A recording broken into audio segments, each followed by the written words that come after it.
All right. Well, today I wanted to work on how to learn a new fiddle tune. So I've got a tune for you that I just started learning myself, and I wanted to share the process of what I go through to work on the tune, developing it a sense of the structure of the song, and even developing some motivation for working on it. So the first thing that I do when I'm looking to learn a new tune is listen to multiple versions of it. Usually, before that step happens, I probably heard someone mention the tune or the tune got called in the jam and I really liked it and I took mental note of it.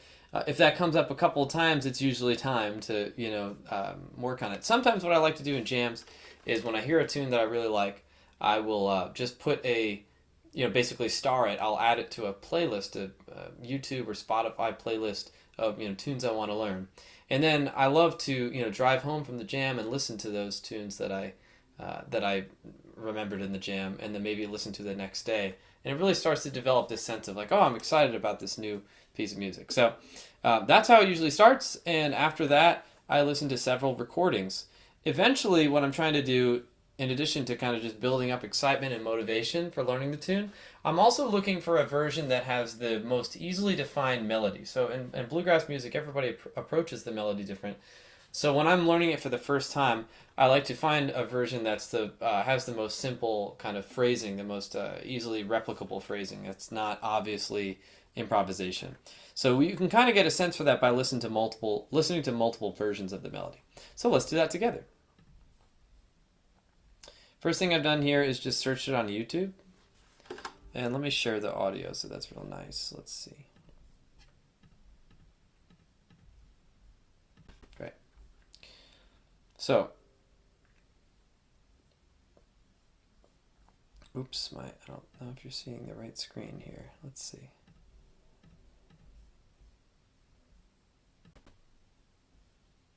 Okay, I think that's right.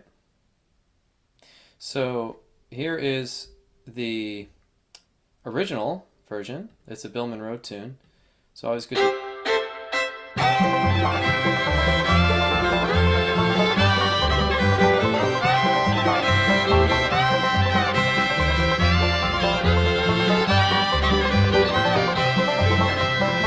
First thing I'm paying attention to is just form. So that is the end of one section. I notice that this is a different section. So I'm not labeling anything yet. I'm just paying attention to sections.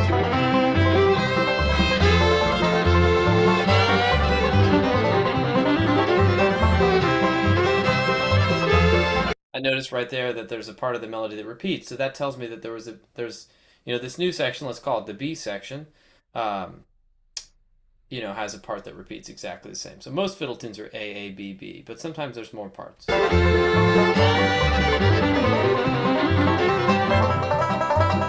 now another instrument is playing. So what that tells us is that's the tune right there. It was an A, A, B, B tune. And I like to listen to the other instruments and make sure they're, see if they're following the same form or see how the original recording split up the form, if we can recognize and identify certain things about each section that kind of give it its specific feel.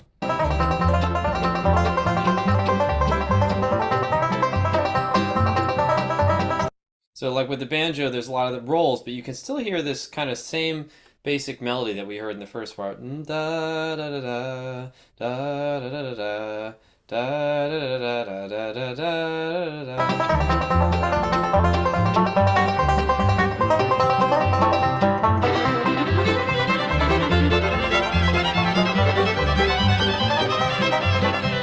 So I noticed here that in the B part, instead of the banjo getting it, it was given to the fiddles, and they're playing a different melody, but on the same chord. So Bill Monroe did that a lot, where there's like a separate melody for the same part.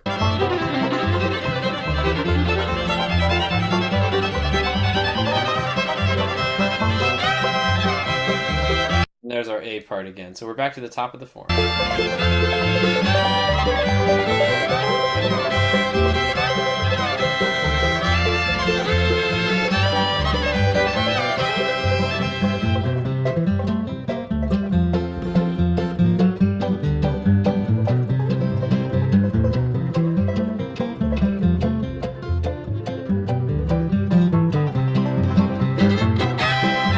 We had the B part taken by the guitar, and then we're returning to the A part on the fiddle. with that kind of iconic melody that's already happened 3 times now in the beginning, right now, and in that previous section. Now there's 2 fiddles there, so it's a little bit hard to hear the melody, but I'm definitely getting a sense now that shape, the shape in general, is what the melody is.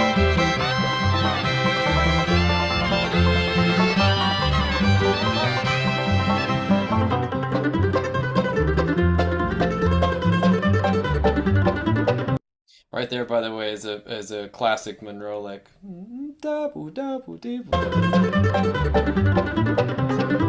Yeah, that descending little thing.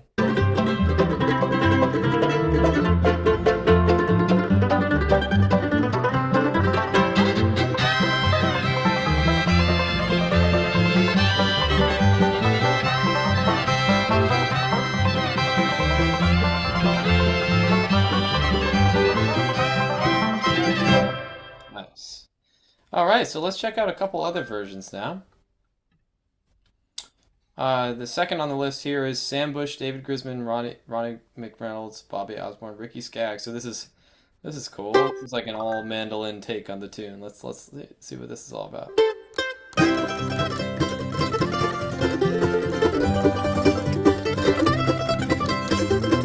But it's still really clear to me that that A part is a really definitive melody.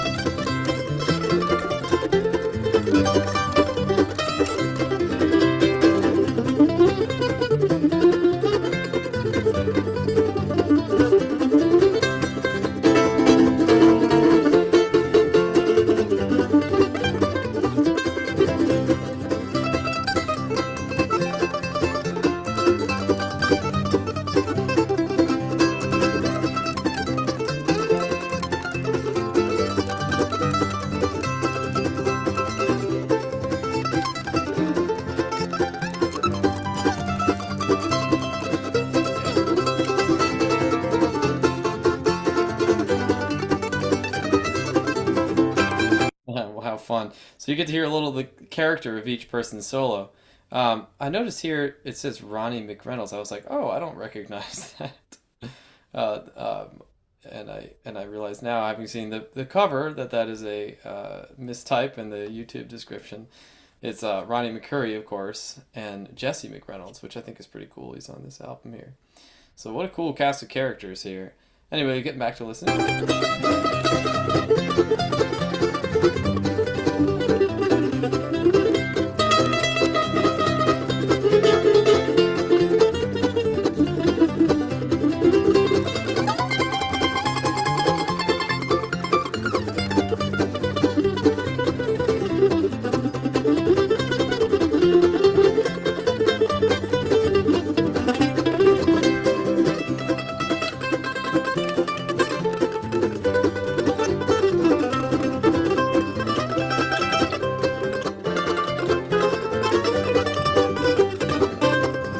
So that was kind of similar to the original melody.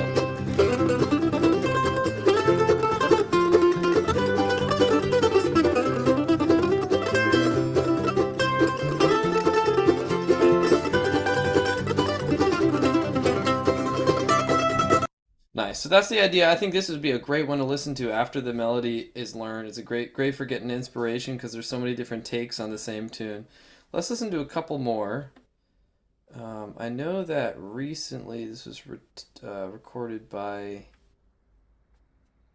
It's not showing up here. It was recorded by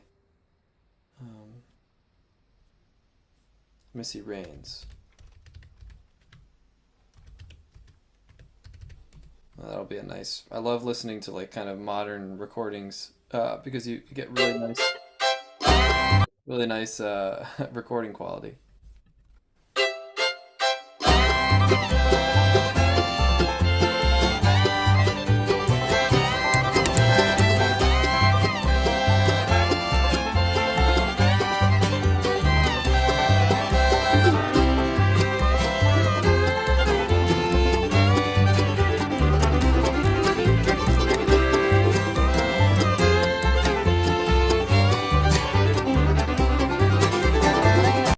So that's our your main melody there. As we're listening to all these different versions, one thing that I'm also getting a sense for is the chord progression. So I figure out what the home chord is by listening to the last note. Bum. The last note was actually beta. Ba. Right? So that's your one chord. So I can listen to the bass line and figure out the chords. Bum. From here to bum. 1, 2, 3, 4. That's the 4 chord. Then bum. From 4. 1, 2, 3, 4, 5. That's the 5 chord. Back to 1. So 1, 2, 4, 5, 1.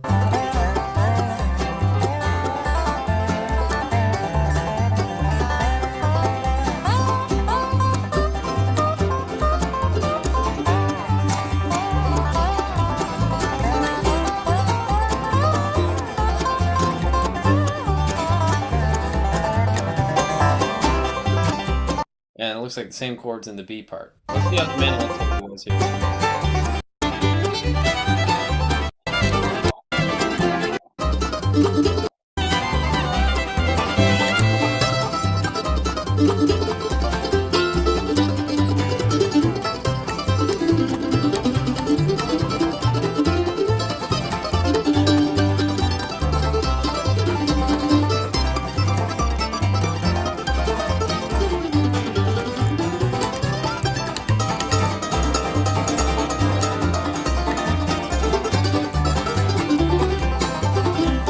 I love that rhythmic thing there.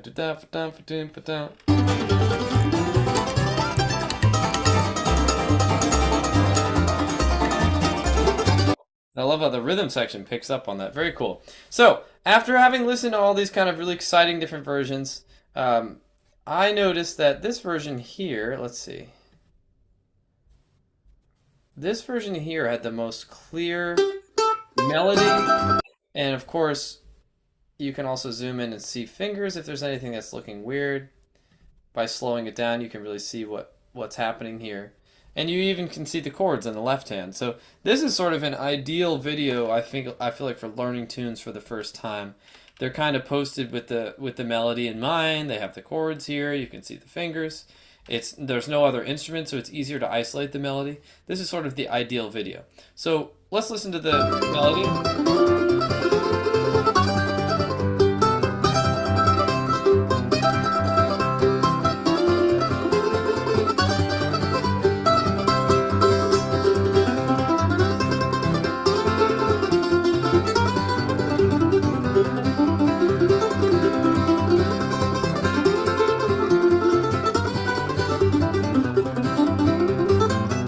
And there's the melody there. So, and then there's variations on it. So once I've found a video like this, what I like to do is to create a loop and slow down one section at a time.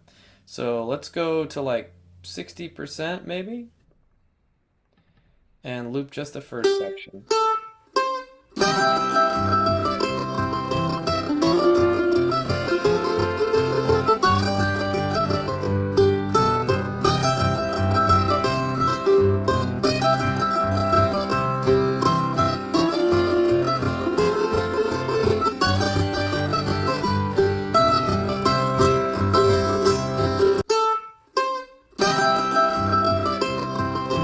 Now, and I'll just give you a sense for how I start to incorporate a sense of the structure of the song now.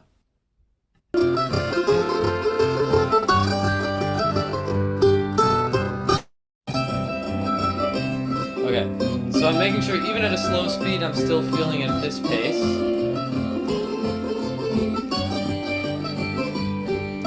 And I'm trying to focus on getting the rhythm as it relates to that beat. So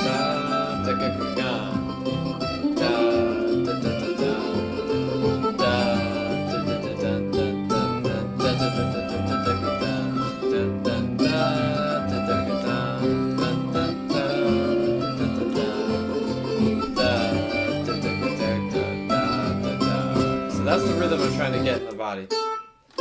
Da da da da da da da.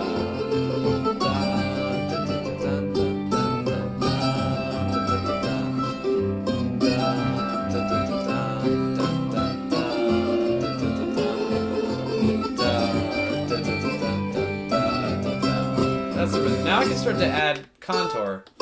Da, da, da, da. Even if you don't get the perfect notes. Da, da, da, da.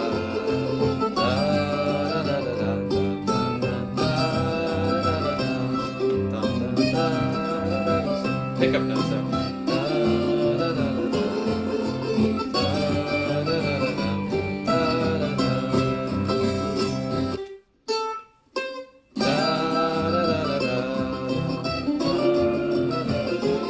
So I'm paying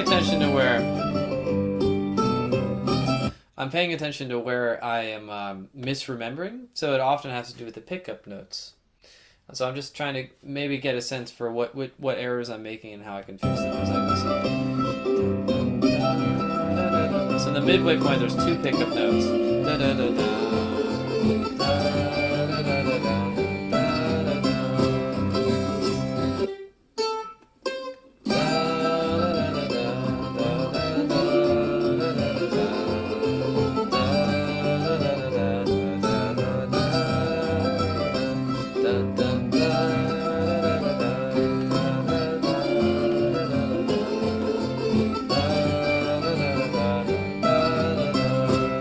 I'm getting a better sense. The other thing I noticed, which I think is just a little slight variation, is that there's 3 pickup notes in the second half and only 2 in the first half. When something like that happens and I'm learning a tune, for the sake of symmetry, I just pick the one that's more natural of the two and I try to make it the same both ways.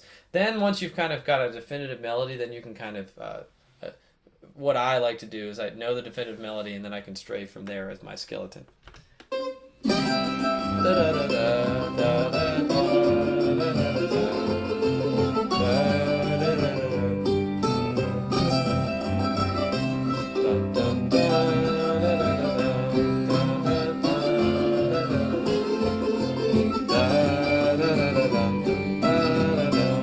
So maybe just keep the 2 pickup notes instead of doing the 3, or through it. That's just not that important of a note to the melody. You can add it or leave it.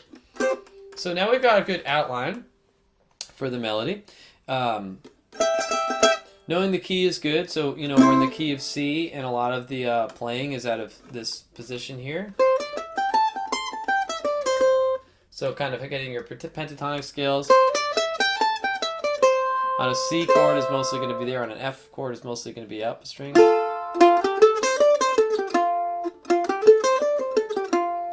And then for the G, it's mostly here.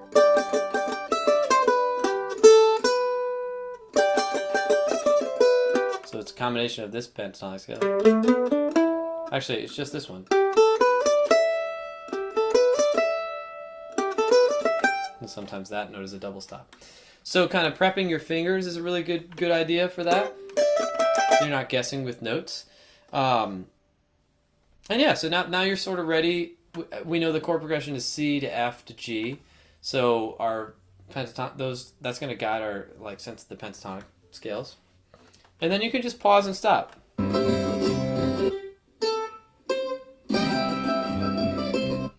So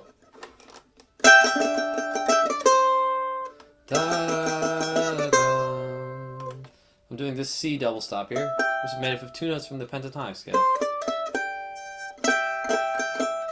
And the melody note is the lower of the 2. So what this one does is anytime there would be a sustained note, like it's originally a fiddle tune, right? Anytime there would be a sustained note, we're just tremoloing a double stop. Then when we're going to melody, we go to single notes. And we have these pickup notes, kind of iconic, normal to be expected pickup notes. We're in this shape here for our pentatonic scales.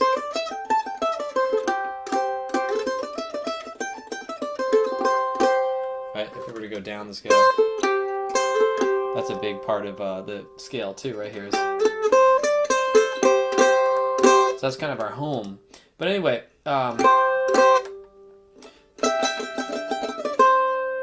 the pickup notes so there are, or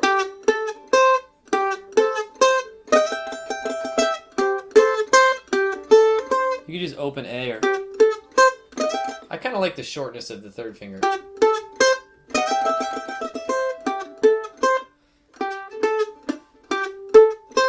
To get it even shorter, I kind of like lift my fingers like I would be doing a chop. Right? I kind of like that sound. So anyway, those are the pickup notes, and then let's get back to the melody like in little bursts. So we've got...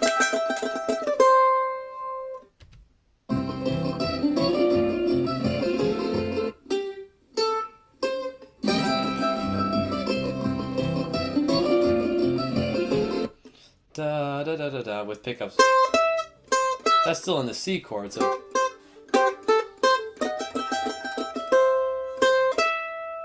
And then the F chord.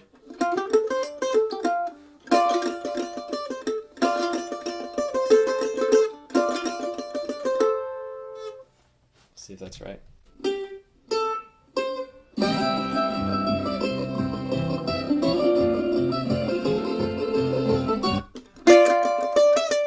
So I noticed that I missed this note here. That's just a passing note, right? It's not from the pentatonic scale. And it works because it's a passing note. Right? So we're still kind of in this pentatonic scale. We just have this quick passing note of an E note. Although I do pay attention to the fact that like the melody has a D note in it. And we have this passing note to an E all over an F chord. Which is a very bright sound. So I think that the idea that we're using a D note and an E note in the melody over the F chord, to me is a really smart choice. It creates a feeling of the song being light and fun and less dark and bluesy, but more like kind of light, fun, and fast, right? And that's like another side of bluegrass. That to me is just the brightest bright you can get. So, interesting choice of notes for the melody, right? We've got the sixth, 1, 2, 3, 5, 6, and the 7 of the F chord. So, I just take notes of that because it might influence my improvisation later, right? Knowing that the character of the song is kind of bright. All right, so put everything we have together. 1, 3.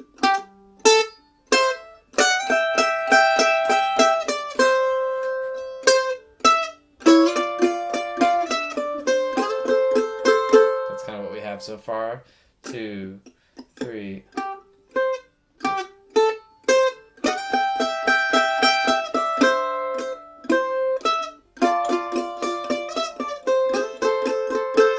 Now what I'm doing here, kind of like guiding you through this call and response, what I tended to prefer really is just once I've learned these little chunks, and if you get really good at this, you don't even need to learn the chunks. You can learn whole sections at a time, like memorize them after you've heard them.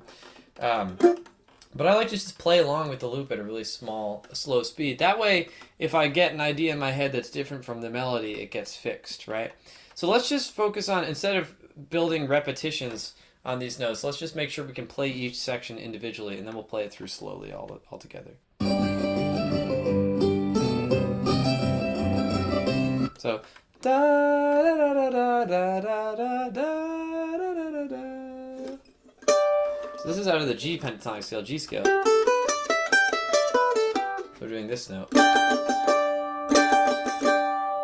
But you can play here.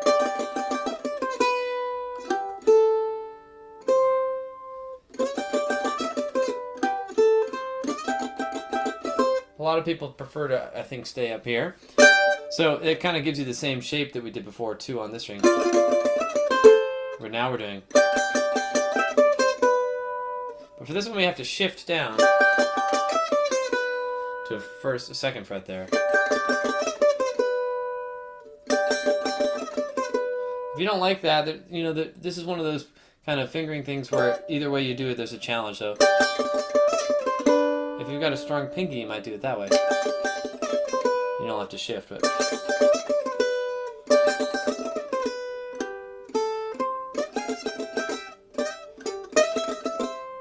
And there's different notes at the very end. We'll listen to that in a second.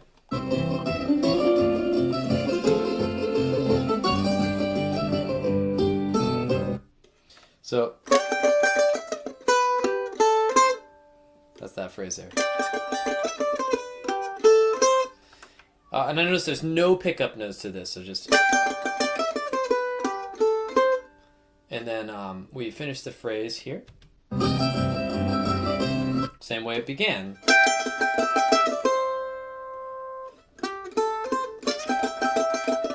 So it kind of starts and ends. And that's the end of the first A part. The end of the second A part is slightly different.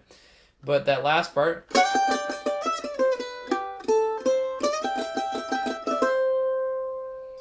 So that's the first A, basically. The second A is almost exactly the same except for the last notes.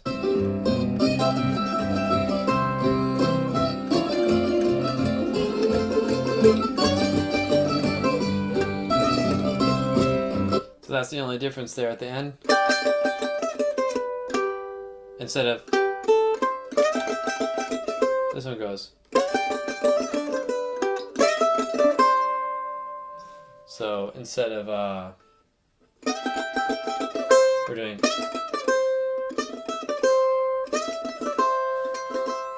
Yeah. So now that we have that part, I like to just loop, just practice it at whatever speed. You can slow or speed up this video depending on your ability, but I'll show you, like, I would just get maybe 5 to 10 reps playing at that speed.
Pickup notes that are getting me.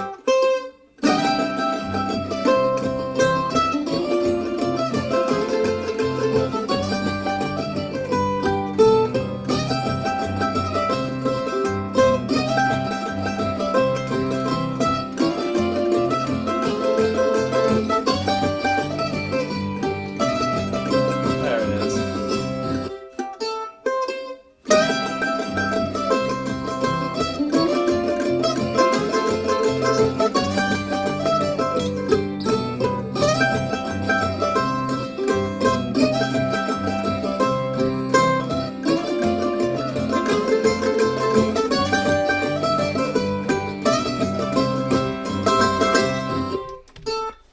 So that's the idea there.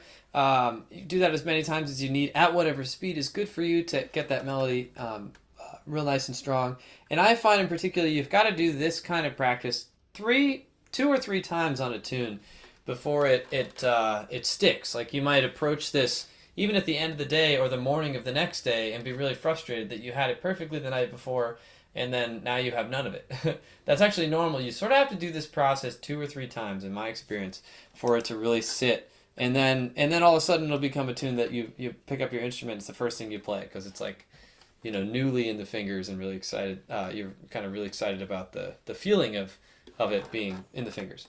So anyway, let's learn the B part now to finish off. And we'll just try to make a new loop now.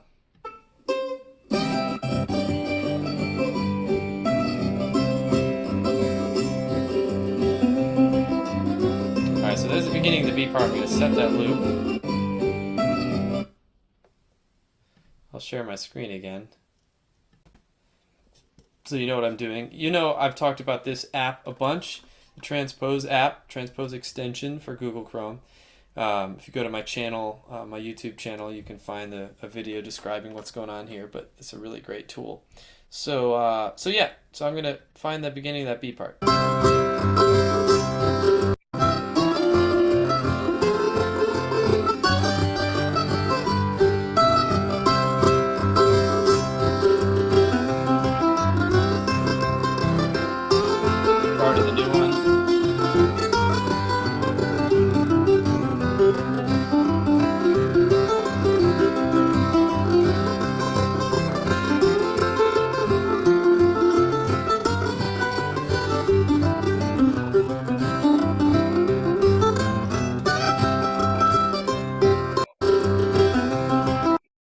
there's our loop. So now we can just watch it a few times to get a general sense and start doing the same thing we did before, where we're singing the tapping our foot to the beat and singing the rhythm that we're hearing, and gradually getting contour or shape.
So I pay attention to where my voice is not matching up with the recording.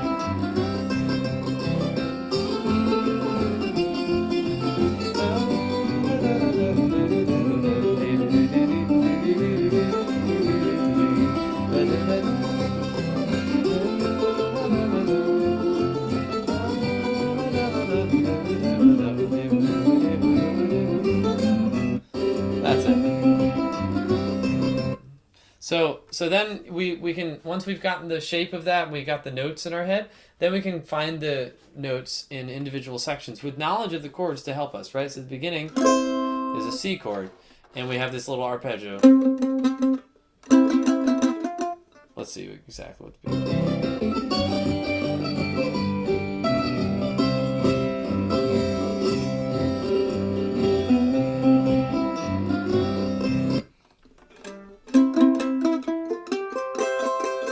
This is kind of a classic, you're going up the arpeggio.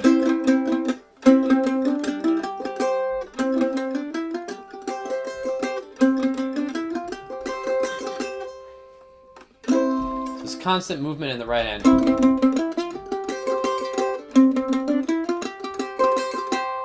Just all on a C chord there. And the next part.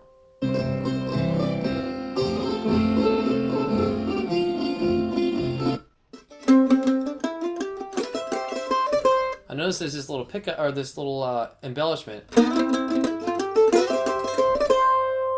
da ba dum. And also knowing that that's there, I know that the fingering is this, because I heard that, and you wouldn't be able to do that from this fingering. You have to move your finger or whatever, but.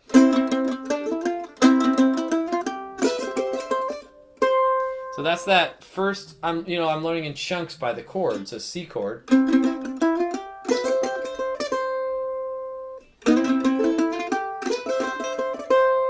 now this next chord is an F chord. Whoops.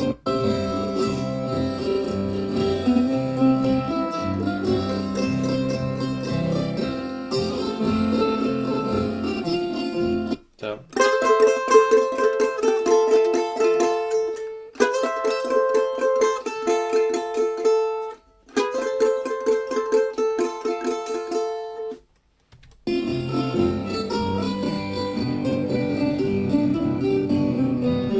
So this is a longer phrase, so I'm gonna break it into two parts. I heard ba da da da da ba da ba da ba da bom.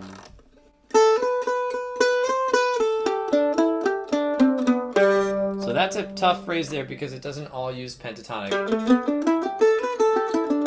It has some passing notes. The C note. It has that C note in there. So anytime I hear notes outside of pentatonic, because the pentatonic is so central to melody construction, it can be a little bit challenging, more challenging to pick it up. But we have so this is the first part. So close up.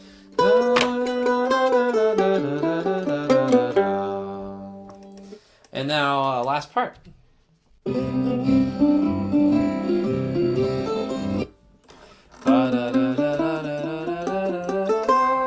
That is a C. That's actually an exercise I practiced in with C pentatonic. It goes like this.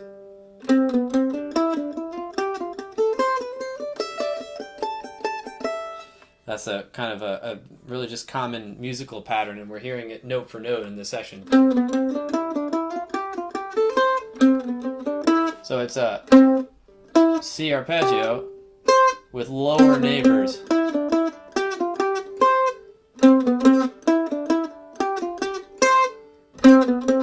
And passing notes. So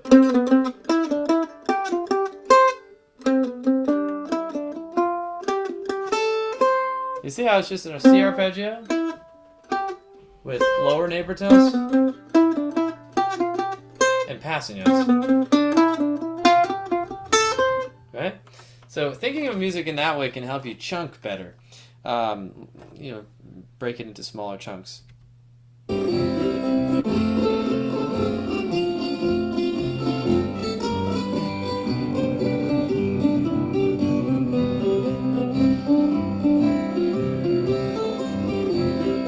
And then we restart with just like that classic Monroe lick.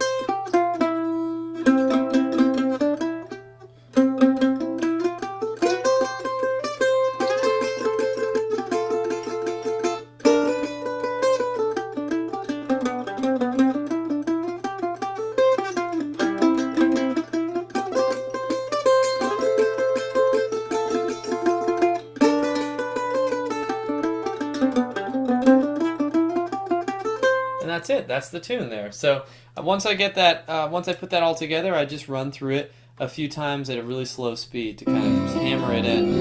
And then you repeat this process a couple times, maybe 2 or 3 times before you start, like maybe working it up, playing the jams and things like that.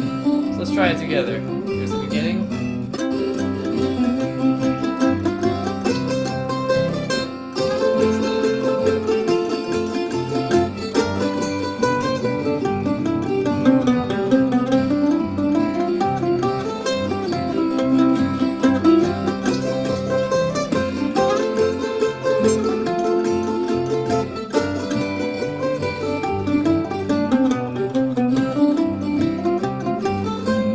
Couple more times.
Nice. So I hope you enjoyed this lesson on Panhandle Country. Check the tune out yourself. Repeat this process a couple times and you'll have it in no time.